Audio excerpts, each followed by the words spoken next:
So there were two instances over this holiday weekend that just shows that America is a deeply racist place. Two. Two happened that has the media and everybody saying, oh wow, look how racist America is. First one's total bullshit. Not even racist at all. Second one, no matter what, it's bad. I don't know. Let's get into the one that's total, complete, and total bullshit. Yeah, there was this lady out walking her dog in, I think it was in Central Park, and didn't have her dog on a leash. And then this black man walked up and said, "You got to have your dog on a leash," and supposedly talking to her, and then started filming her because she started threatening to call, going hysterical on him and threatening to call the cops. And when she did, she said, there's an African American man who's threatening me and my dog.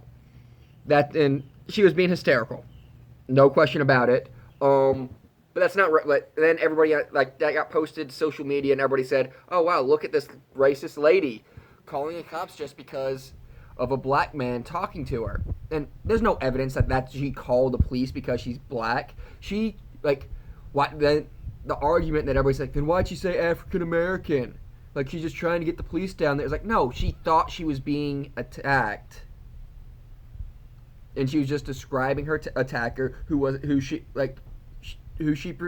perceived she was being attacked, and she was just describing the person she thought was attacking her as an African American.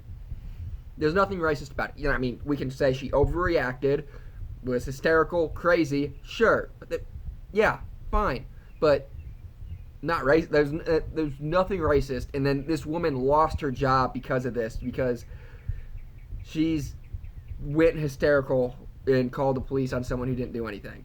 And then in the act of describing the person she thought was attacking her, said the race of the person, like anybody would do.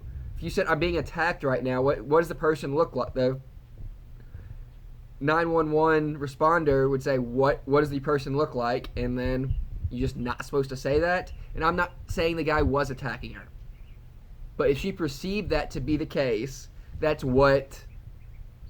she is gonna describe him as an African American because that's what he was.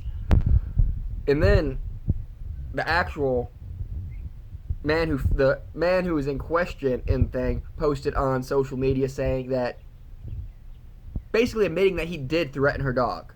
He said, "Put your dog on a leash or I'm going to do something to it and you're not going to like it." Then tried to trick the dog to come to him because he has some treats in his pocket.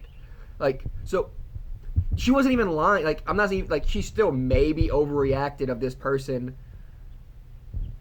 doing, but the guy literally did threaten her dog. So that whole thing is just weird situation. I don't know. It's definitely not racist. I'm not saying she was in the right at all, but she was not racist.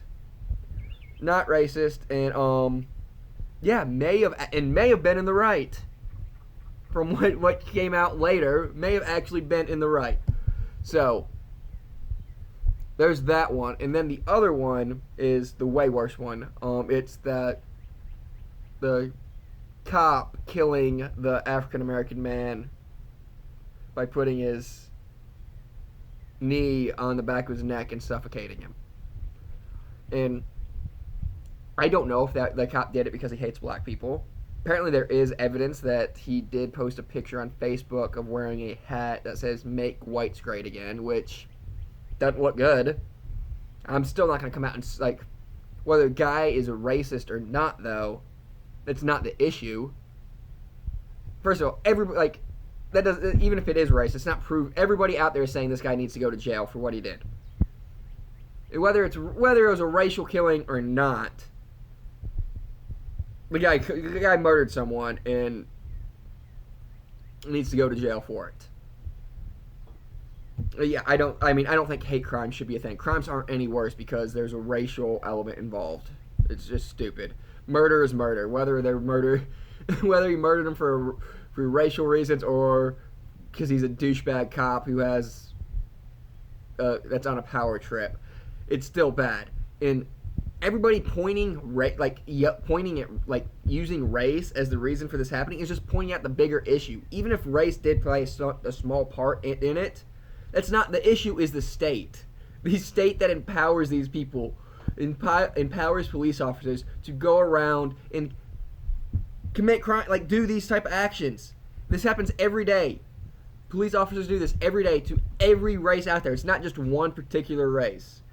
In fact, white people get killed by blacks way more, get killed by police way more than blacks do. And and I'm not saying that the cops are targeting whites. I'm just saying cops do this. This is what they do. This is what the state does. This is what state authority does, and it gets people on a power trip. And when we don't care, until we actually point the issue of, hey, maybe we should rein in the state, or abolish the state would be rein it in a little bit. Just that. Let's rein in the state authority a little bit. These type of things are going to keep happening, and then we're going to keep pointing blame to the wrong thing of, oh, look, institutional racism. And that's not the thing. The problem is institutional power. And it's funny just because the left are the first people to say, oh, look at institutional racism, blah, blah, blah. But then they're the first ones to throw out, say, oh, yeah, but we need to have more state power. The state needs to, you can't go outside. There's a pandemic going on. You have to stay inside, and the state needs to force you to stay inside. State needs to force you to wear a mask.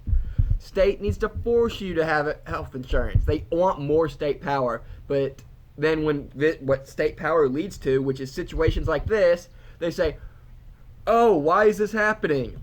Well, you guys enabled it.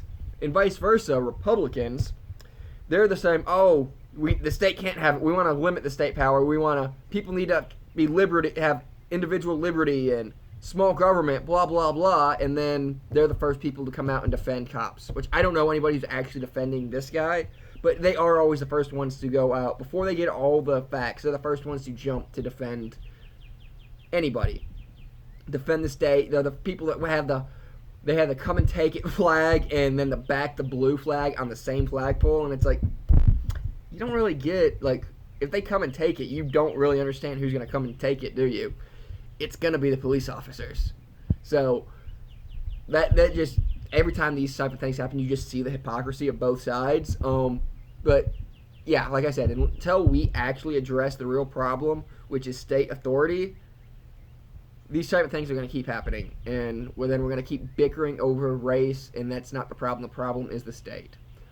Yeah, that's my thoughts on the craziness, the craziness over the weekend.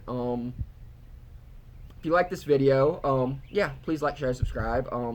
Follow me on Twitter at jcaveman93, and yeah, I'll see y'all next time. Thanks for watching.